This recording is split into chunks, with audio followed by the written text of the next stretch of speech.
for a mobile aqua shrunk so at the Ghana politics avenue as well. The best of BBS says, I think, and what you be a like it. Sherman, Yanamon, Forbes, and Provians are to make it with the maybe. It was for any political highway, so a semi-break and I soon aqua and 70 billion. Cecilia, a Bishop Duncan Williams, and I know about me, and I know what trading. Kwaku and I about exposing a big time. Ochimacha Williams said, a 2024 elections, the Ababacon is car or J. Any actually huge sum of money or require investment in the area. And right now, what investment not required is gone away because net and yes, the channel. Then yes, and I buy no soon for a loan, it is canon on for Embra. Question way, more you do, as a Siano, or chim beams, who's been pa of a Canadian, not one Duncan Williams, or two or day. It's got Semna or JMO on Fasicano and Sir Ambra, where I said giddy pa. Kokwana are OCTV front line, about the Casa, Mommy calling Kuti in Sep, our Okafa, widow Vibia, I say. But before I hit my break button, guys, last 2 weeks, last week, may the questions be at her. And these questions were very fundamental questions we respectfully asking the Archbishop Nicholas Duncan Williams on fans and my. Now, we have to do it publicly. Say, Beya, Obiabe who say, Asamno ye bisa because and one who sem in the APP and Nanaman we brave. But I bet top on things say Archbishop Nicholas Duncan Williams may enter Simbiase. 2024 elections or the who re mubiana. Or ye sikabi or ye investments be more or ye ya. Na or ye were quite ben so one. Did he invest in any political party be? MPP, NDC, or your investments be or so ye ya a saying. So ye swa as a trainer saying. You didn't say he's a bishop. But he answers way. They are tossing me, you know. Papa ye an expose. Dear your court son if you could dim common. Eh, wine. The self-style, self-acclaimed Usubempa, Edni D by say or no, and Osman is on may say to me. And also last week, Usuni demand they said, on my answers, Archbishop Nicholas Duncan Williams, with respect, Ark, made me fraud the patriarch. We are respectfully demanding to know, Archbishop, did you do any investment in the very 2024 elections in any of the political parties? Did you invest money in any of the parties? If you did it, how much?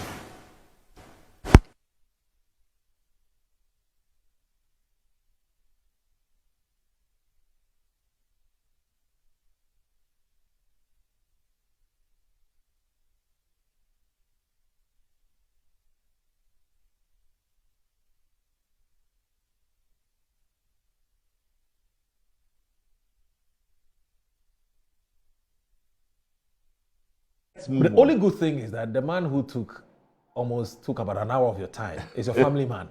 So this one, you know, if he vexed that. He did the family side. The family side. Big Joe. So everybody's talking about the. First of all, before we get into the substance of the crux of the issue or why you're here, is Easter. You have any reflections you want to share with us? Easter is a good time, and apart from being the most important dates on the Christian calendar, Easter is also a time where typically we spend with family and friends. Right. But for me, the biggest lesson of Easter is actually forgiveness. You know, as a Christian, I like to recall that Christ on the cross said, "Forgive them, for they know not what they're doing." When in a lot of ways, what had been done to him was unforgivable.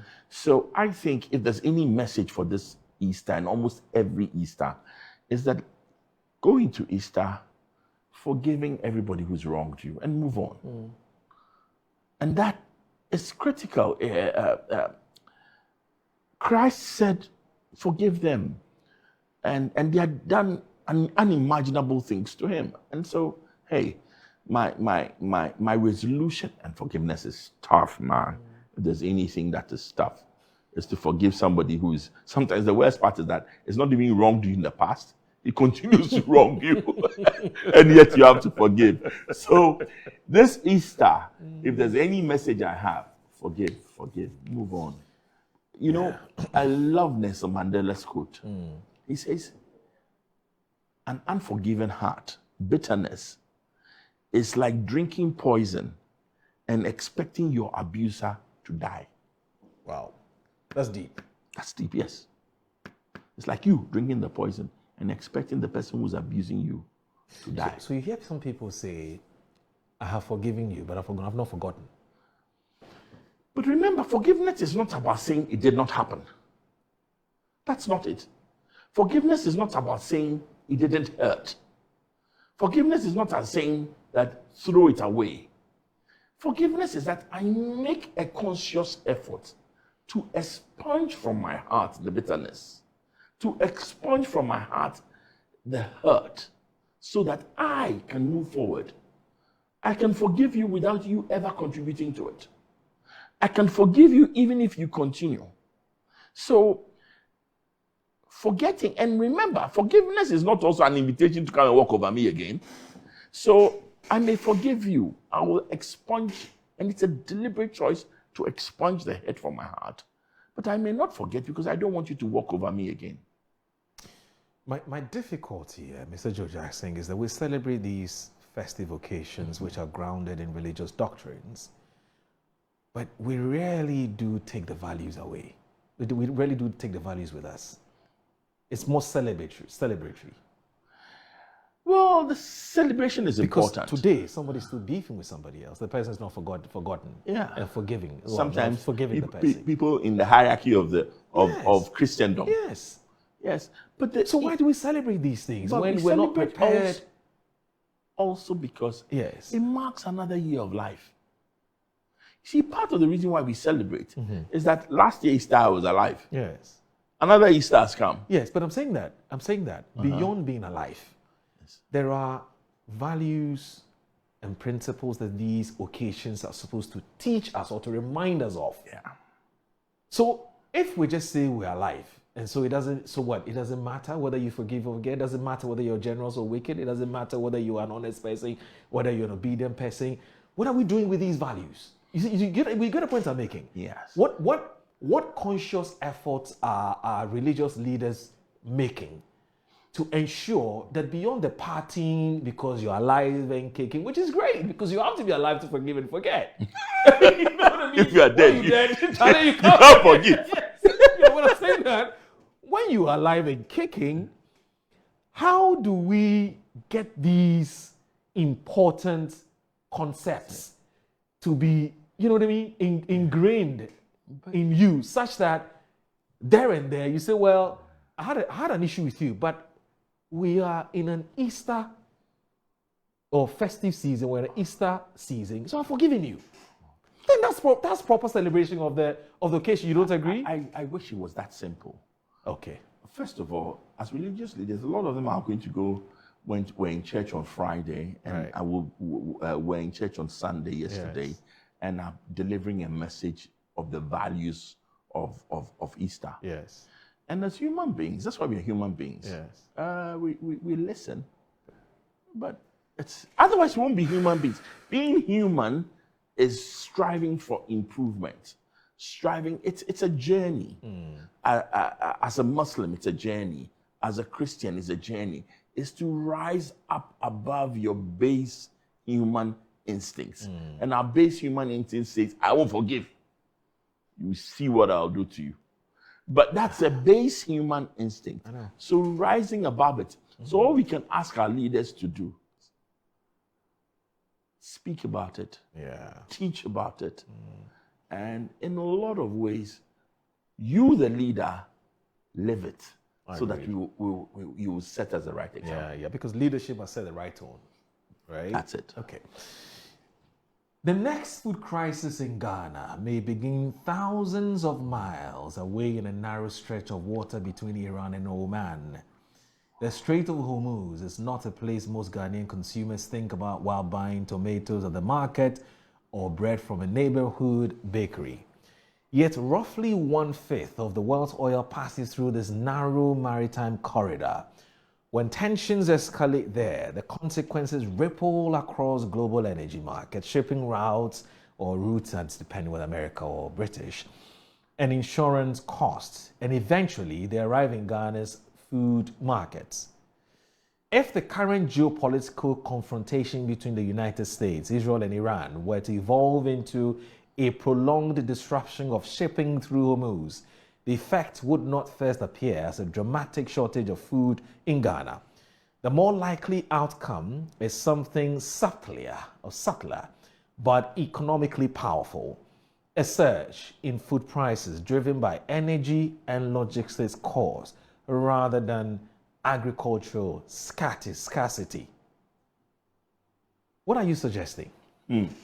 First of all, I put this together some 2 weeks ago. And I was scared. Scared because I like the new language that they've been using in the US. I didn't see an off-ramp. they call it an off-ramp. And it's supposed a way in which Trump and the US government and Israel could get off the highway they are on. And I was scared.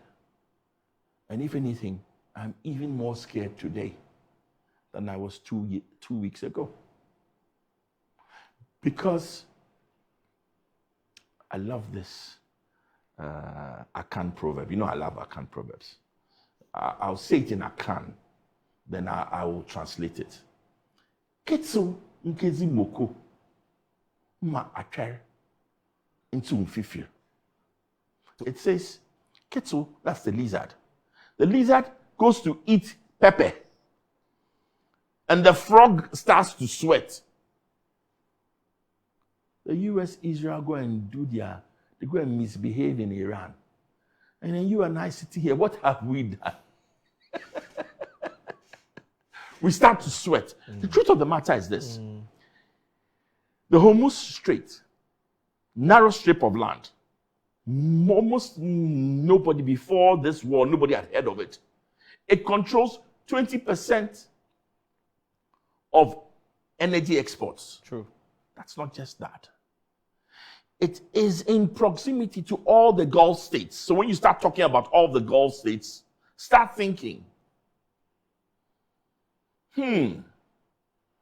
plastics come to the Gulf states, isn't it? We've already heard that plastics are in short supply, and pure water and they're saying they will increase the price of water. Fertilizer. When the Ukraine war started, we shifted fertilizer production to the Gulf.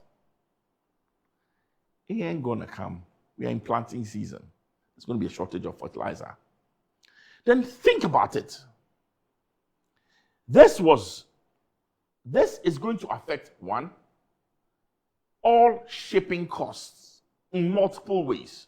One, if they don't go through the Hormuz Straits, they'll take a longer route. And so the basic cost of shipping a container of anything or a tanker of anything is going to go up. Two, it's not just that. Because of the war, insurance costs have gone through the roof. So your shipping and your shipping costs have gone up. Your insurance costs have gone up. Your fuel costs have gone up. And you are getting a dangerous, inflammable combo. Now, let's come to Ghana. Food. What does Hormuz? Yeah. The cost of food in the retail market is anything up to 40% the price of logistics. the cost of transporting anything, any food item to Ghana is up to 40% logistics cost. Farm gate to market. Let's start with the easy one, the imported produce. Of course, if shipping costs go higher, other costs go higher, we can't get, of course, it's going to go higher. But even more scary, let's talk about local costs. If the cost of transporting a tuber of yam from Techiman to Agbobulushi is about the cost of transportation, we've already gone from 14 to 17 cedis a litre of diesel and rising. That's a problem. And it's not going to be about the scarcity of yam.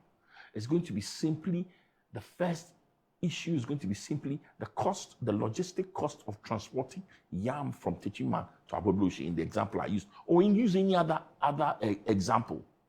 So all of a sudden, I'm saying that we are going to be caught between this double whammy, where imported food is expensive, and even our local food is expensive. To make it worse, throw in fertilizer shortages. Then, just maybe that the effect of low food inflation that has fed through to the point where we're now talking about inflation around 3%. I'm sure we be algebra if you media we soon be persuaded or be as a Ghana politics avenue. So that last and the year and most of good about politics there will be any NDB would be any HM. Yet will be a asset like it. The Shema Union number for Biansons are entering media, ye do have and a Ghana politics avenue. Emma McQuay said me for Munsi, Macro Bibia.